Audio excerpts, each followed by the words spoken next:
அனைவருக்கும் வணக்கம். இந்த பதிவு இயக்குனர் ப. ரஞ்சித் அவர்களுக்கு.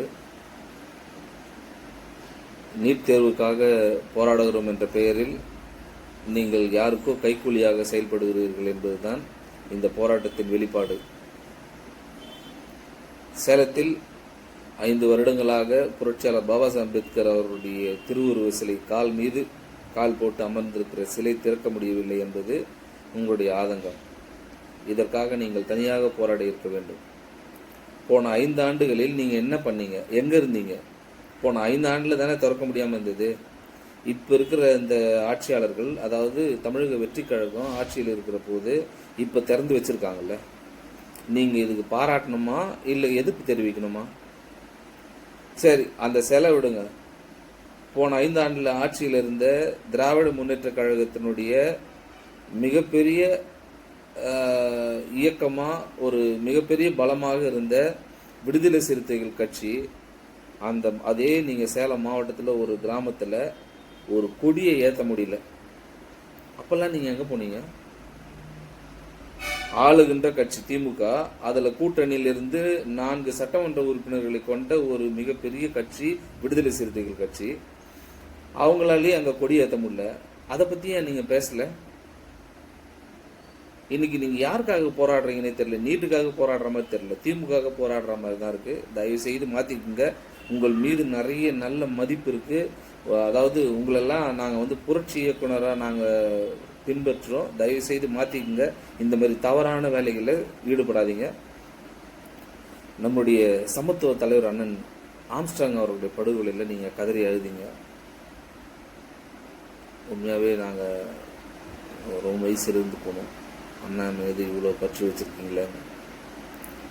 அவருடைய வழக்கு சிபிஐ விசாரணைக்கு தமிழக, அதாவது உயர்நீதிமன்றம் உத்தரவு அளித்த போது நம்முடைய திராவிட இயக்கம், அதாவது திமுக அதுக்கு தடை கோரி அந்த சிபிஐ விசாரணை தடுத்து நிறுத்தினாங்கல்ல. அப்போ ஏன் நீங்கள் அதை பற்றி பேசலை? நீங்கள் தலித் அரசியலில் ரொம்ப பயங்கர வீரமாக பேசுகிறீங்கல்ல. இந்த சமூகத்துக்காகவும், இந்த சமூகத்தில் இருக்கிற இளைஞர்களுக்காகவும், மற்ற எல்லா சமூகத்துக்காகவும் உழைத்த மிகப்பெரிய ஆளுமை, சென்னையினுடைய மிகப்பெரிய ஆளுமை அண்ணன் ஆம்ஸ்ட்ராங் அவர்களுடைய படுகொலையை பற்றி நீங்கள் ஏன் பேசலை? ஒரு கட்டத்தில் நீங்கள் ஆம்ஸ்ட்ராங் அண்ணன் படுகொலைக்கு அப்புறம் போராடினதுக்கு அப்புறம் என்ன பண்ணீங்க? ஆமாம், நாங்கள் ரவுடின்னு ஒரு பட்டத்தை வேற வச்சிட்டீங்க. தயவுசெய்து மாற்றிக்குங்க. நீங்கள் அதாவது உண்மையாக இருங்க. யாருக்காக இப்போ நீங்கள் போராடுறீங்கன்னே தெரியல. உங்களுடைய முகம்லாம் இப்போ தான் கிழிப்படுது. உண்மையான முகமே இப்போ தான் தெரியுது. சரி, போராடுறீங்களே, எதுக்கு கண்ணாடி இருக்கு? எங்க போராட்டம்ன்றது ஒரு வலிமிக்க ஒரு, அதை எப்படி சொல்றதுன்னு தெரியல எனக்கு. அங்கே எதுக்குங்க நீங்க கண்ணாடி போட்டுன்னு போராடணும், கண்ணாடி போட்டுன்னு பேசணும்? ஏன் கண்ணாடி இல்லாமல் உங்களால் பேச முடியாதா? தயவு செய்து மாற்றிக்குங்க. உங்களுடைய போக்குங்களை மாற்றிக்குங்க. நீங்கள் மற்றவங்களுக்கு முன்மாதிரியாக இருக்கணும்னு நாங்கள் நினைக்கிறோம். தயவு செய்து இந்த மாதிரி தவறான விஷயங்களை இனிமேல் செய்யாதீங்க. நம்முடைய கல்வித்துறை அமைச்சர் அண்ணன் ராஜ்மோகன் அவர்களை பற்றி பேச உங்களுக்கு உண்மையாகவே தகுதி கிடையாது. அவர், நீங்கள் பள்ளியிலே படிக்கின்ற காலகட்டத்திலே அவர் புரட்சியாளர் அம்பேத்கரை பற்றி நிறைய பேசியிருக்கிறார். அவருடைய வீடியோக்களை, அவருடைய யூடியூப்பை நீங்கள் என்ன பண்ணுங்கன்னா சேனலை எடுத்து பார்த்துட்டு அதுக்கப்புறம் அவரை பற்றி பேசுங்க. 8 அமைச்சர்கள் இருக்கிறாங்க தலித்தில். இதுவே பெரிய மாற்றம். அவங்க பேசவே தேவையில்லைங்க. ஏன் 5 ஆண்டுக்கு ஒரு முறை 42 எம்எல்ஏ தலித் எம்எல்ஏ இருக்கிறாங்க. எவன் இந்த தலித்தை பற்றி பேசுகிறான்? கவின் படுகொலையில் 10 மாசமா அந்த அம்மா அரெஸ்ட் பண்ண முடியாமல் இருந்தது. இதே இந்த தாவேகா ஆட்சியில தான் அந்த அம்மாவை அரெஸ்ட் பண்ணியிருக்கிறாங்க.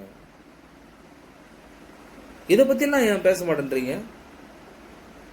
தயவு செய்து உங்கள் போக்கை மாற்றிக்குங்க. உங்களுடைய உண்மை முகம் மக்களுக்கு தெரிய வந்ததுன்னா நீங்கள் மிகப்பெரிய அளவில் மக்கள் மத்தியில் புறக்கணிக்கப்படுவீங்க. நாங்கள்லாம் உங்கள் படம்னா ஃபர்ஸ்ட் ஷோவில் நான் 100 பேர் 50 பேர் என்னால் முடிஞ்சு எத்தனை பேர் வேணாலும் கூட்டின்னு போய் ஃபர்ஸ்ட் ஷோவில் முதல் ஷோவில் உட்காந்து படம் பார்க்குற ஆளுங்க. தயவு செய்து மாற்றிக்குங்க. நீங்கள் பண்ண ஃபஸ்ட்டு கேஷ்லெஸ் கலெக்டிவ்க்கெலாம் வந்து பார்த்தீங்கன்னா, நான் திருத்தணியிலேருந்து வண்டி வச்சு நான் என்னுடைய இளைஞர்களை கூட்டின்னு வந்து அந்த நிகழ்ச்சியை பார்த்துட்டு மகிழ்ச்சியில் போனோம். தயவுசெய்து இப்போ நீங்கள் பண்ணுற விஷயம்லாம் வந்து மிகப்பெரிய தவறுதலாகவும் இது யாருக்கோ ஆதரவாகவும் நீங்கள் செய்கிற மாதிரி இருக்குது. மாற்றிக்குங்க. நன்றி.